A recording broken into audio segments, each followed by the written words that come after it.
Well, hello, hustler. Welcome to another episode of The Wellness Hustle. I'm Brit Tincup. I'm a creative designer, a serial entrepreneur who lived with chronic stress that had me testing every health and fitness tip and trick that would make me feel like myself again.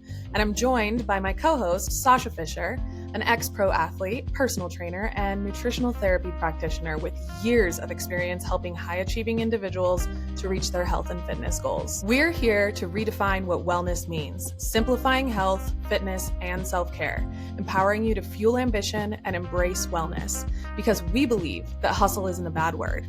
When applied properly, it's a superpower. Now let's jump in.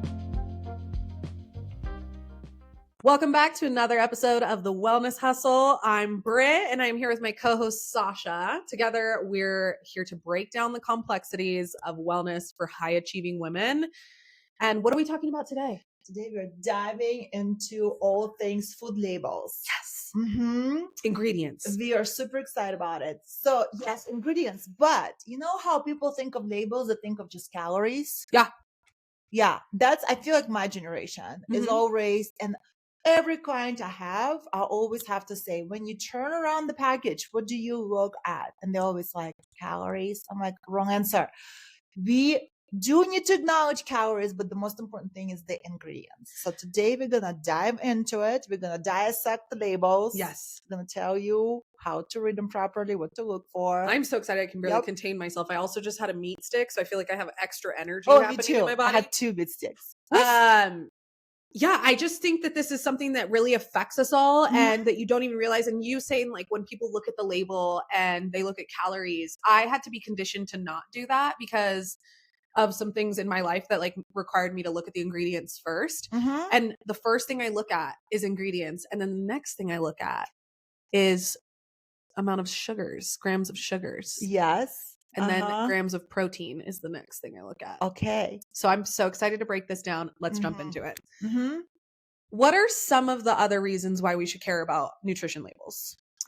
Well, there's some things that are hiding in the foods. Okay, so why butter has something else than just cream and butter? And some butter does. I just don't understand that. You wouldn't even think until I went to see my husband's mom and we stayed there and they had butter that I've never seen that brand before. I was just curious. I turned around and there's a whole list, 2 pages long with things that they were in this butter, supposedly.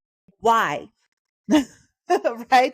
So we need to, even things like that, like you think salt is just going to be sea salt, but it could have sugar in there. It could have other preservatives. So it's very important to look, turn around the package, look what's in there. Don't just assume salt is just going to be salt. Don't just assume butter is just going to have cream in it and nothing else. Don't just assume that milk is just going to have milk in it. I think that's really the key thing too, is making assumptions around what you think is in your food. Because like I've purchased cashew milk and I'm like, it's just blended up cashews and then the milk is And pulled water, out. right? And water. Like, why is this gums and coloring and natural flavors and other things? Also, I wanted to talk about the serving sizes, especially when it comes to sugar. Okay, so this will hide in the drinks. So I used to buy this kombucha and I would get the bottle, and the bottle wasn't huge. It was like, it looked to me like 1 serving. I don't know, call me crazy, but I didn't even think about looking at the servings. I turned around and I had 5 grams of sugar. I'm like, okay, not bad, compared to other kombuchas that had like 26 grams of sugar. Yep. And then I was buying it and drinking it. And then one time, for some reason, I looked and it had 2 servings. I was like, wait a minute. This is 2 servings. So this is not 5, it's 10 grams of sugar now. So you have to be really careful when it comes to sugar and servings. And also, calories and fats, all of this adds up. So we kind of have to be mindful about the servings. So serving sizes definitely can be deceptive. I mean, again, this one, hate to bring up chips again, but I just fucking love them. And I can eat a bag all by myself and there's like 4 servings in there. Yeah. And it's not good. And then you look at the it sodium. could be more than 4. It could be more than 4. Depends on the bag. There's party sizes there. I just can't keep those in the house. Yeah. So like I want to break down the nutritional labels. What are the key things to focus on when I'm looking at a nutritional label? Okay, so there's two different areas, right? One is like your protein, your fiber, your calories, your fats, all of the things. And that's what people normally look at, right? Yep.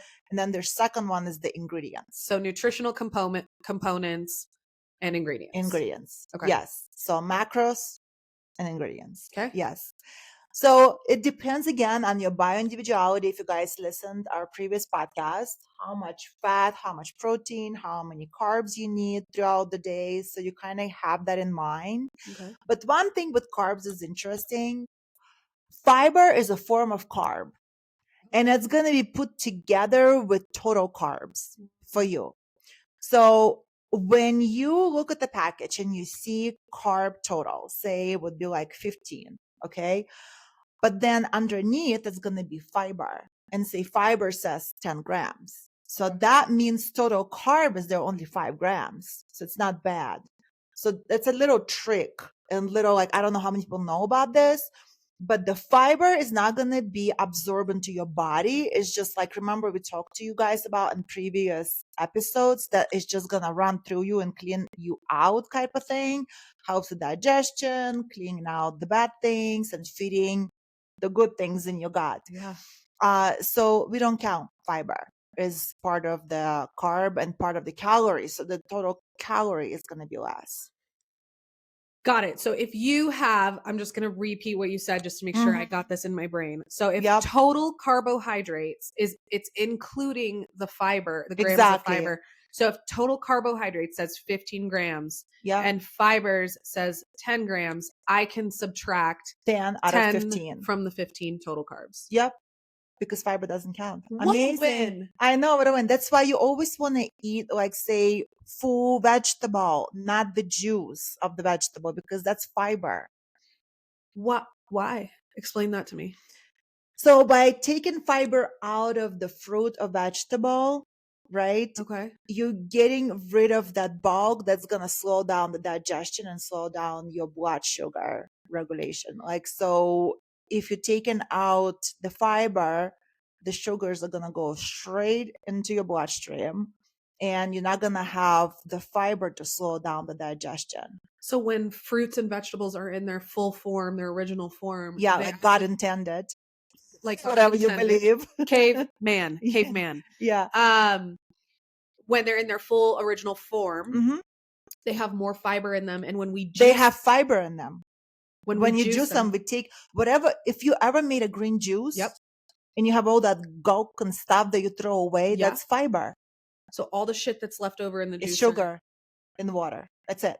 There's some vitamins. There's some vitamins and minerals, but not much. But that's mostly sugar water at this point. This makes so much sense because we've talked about my ADHD in another episode, bioindividuality and epigenetics and things like that. And whenever I was doing juice cleanses, because I lived in Southern California and was doing, everybody was doing it. It was like it was a trend. Like, and I was on it. I'm like, let's do it.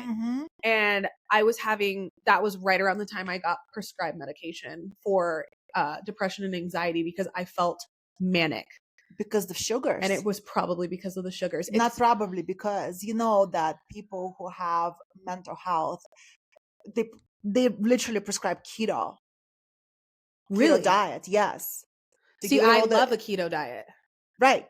So it's good for your brain. Okay, so just out of curiosity, because when I turn a package over, the first thing I look at is the ingredients list. I'm looking for anything I can't pronounce. Same. I'm looking for any seed oils. I'm looking for any of my personal allergens. Same. Okay, so that's where you start too. I start with the ingredients always. And I always tell every of my client, don't even start with the calories because you're wasting your time. If the ingredients are shitty, then you're going to put it away anyway. Yeah. So just look at the ingredients. That's like your first stop. Like if that's going to get cleared, then you can start looking at, all the macros there. Yeah. But if the ingredients are shitty, if there's bad oils in there, if there's things you don't know what they are, you have to Google, you might want to put it back. Okay. So on that note, with the Googling, I want to talk about a little, because when I 2 years ago started getting into seed oil, like not having seed oils in my diet, this was when people thought I was batshit crazy. I also learned that if the ingredient list, and I saw that you put this in our notes too, if the ingredient list is really long, Yes. I will actually just put it back. Agreed. Like if it is, and then so there's like this kind of like, and you get more used to it as you practice it more, just like with anything. But I'll look at the ingredients list. If the list is too long, I Mm-hmm. put it back. Like if it's, and when I say long, you'll start to recognize it'll be literally like 3 inches of 0.5 And font. small letters. So if you're approaching my age, you're gonna have to have readers. Yeah. Then you put it back. Put it. Then Yeah. the next thing, let's say it's a shorter ingredient list, then I'll start looking for my key things, which is like, do I need xanthan gum in it? No. No. Do I need any canola, vegetable, seed oil, grapeseed oil, No. sunflower seed oil? I'm not having any of that. No. If you see 3 sources of sugars, right away put it away, right? Yeah. There's I didn't like, think of that. if there's like cane sugar plus corn syrup plus something else. See, corn syrup, I'll just put right back. Yeah. But yeah, right. How does the nutritional label help with specific goals like balancing blood sugar or weight loss? Okay, so let's take nutritional label as an information, what's inside of this box. Obviously, it's telling you exactly what it is, what it's made out of. Say you buying chicken, a lot of times you're not gonna have, if it's not a ground chicken, it's not gonna tell you the protein. You have to Google it. So with that kind of stuff, if it's packaged, it's going to tell you protein, it's going to tell you carb, it's going to tell you fiber, like we just talked. It's going to tell you, even minerals on the box, right? Yeah. If they've been added. So you can take that information, and if you say you have a certain goal, like you want to hit so many grams of protein a day, so is this going to support your goal, this food? So you look at the protein, maybe it's like 5 grams of protein for the whole serving. Is that going to help you to get to your protein goal? Maybe not. Maybe you put it away. Maybe you don't need that. Maybe you look for something with a higher protein content.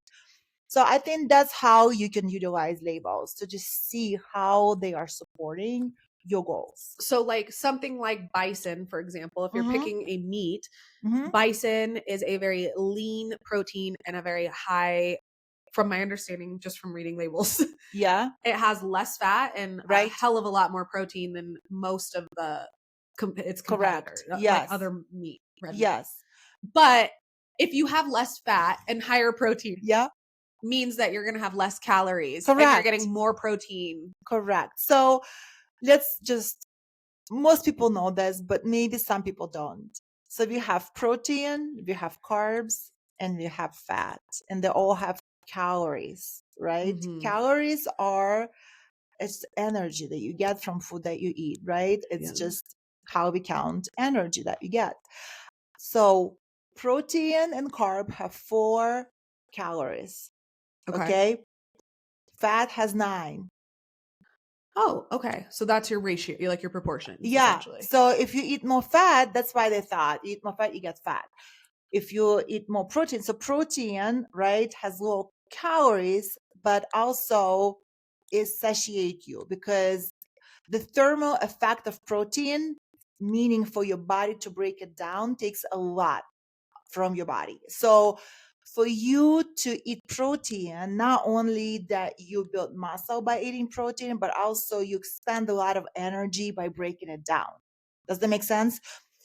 Yeah. So each food you eat, that's why I always say the whole foods are much better. So if you say you eat nuts instead of nut butter, it's harder for your body to break down the nuts. You have to chew it physically.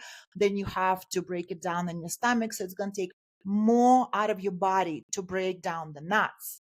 So you're going to actually expend some of the energy to break down the nuts as opposed to the nut butter. Does that make sense? Yeah. So I have a question then in regards to, and this might be a little bit off topic, but like, let's say, for example, you're talking about energy within the body, but are you burning more calories to break down that item? Exactly. Okay.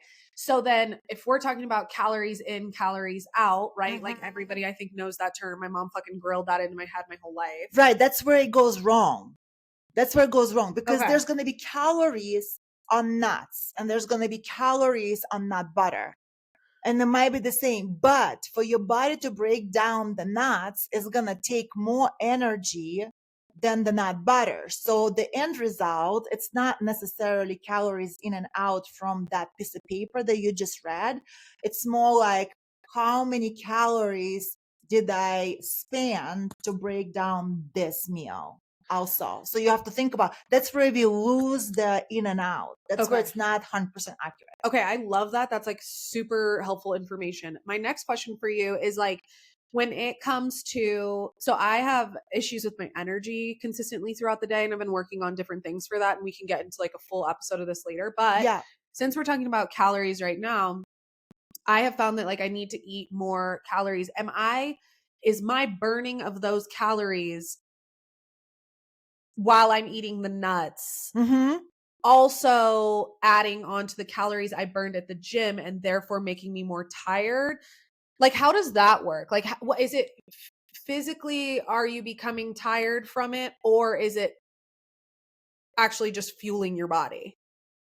Well, you have only so much energy in your body, Okay. right? So, and you sometimes you just sit there and think and it will take your energy out, Right. right? So we use energy for different things in our throughout the day. So I don't think it's sufficient amount of chewing the nuts is gonna throw you over the edge where you're gonna need a nap. Okay. But I but just want permission to nap. because I had some nuts and it takes a lot out of me. I But need a Sasha prescribed nap, please. yes, but you know what I mean? Like it's just gonna be pulling out of the total energy expenditure Yeah. of your day. Yeah. So just because it says there's 350 calories in nut butter and 350 calories in that same full form God intended nut, Yeah. you're actually getting less calories from the God intended nut because Yes. that sounds terrible. It sounds terrible, but yes. But you're following. You're following. But that nut actually expends energy. So your Yes. net is not that 350 calories. Exactly. Love that.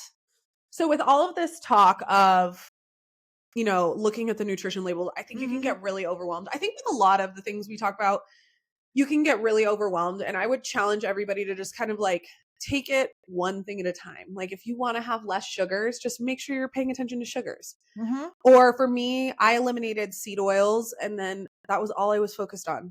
Eliminating seed oils. So every time I went, my ingredients list, and you can just keep adding on new things and it'll feel less chaotic. So just pick one thing. But how do we use them as a guide and not like a Obsession? rule book obsession? Yeah. Well, it depends where you are in your health journey. Okay. To me, I think it's important that I'm putting everything clean into my body. So you have to be honest with yourself and see where you are, you know, on that journey with the packaged food. Are you ready to say goodbye to your Oreos? Because let me tell you, there's some better options there. You can find Oreos. They're not Oreos. They taste like Oreos, but they don't have majority of the crap in them. So maybe think about what can you, you know, kind of find different brands. Yeah. Explore with different brands of your favorite foods, because now that this, you know, wellness kick has been for a while, you know, for people, there's a lot of brands out there that are catering to customers like that. And I feel like it's going to get bigger and bigger.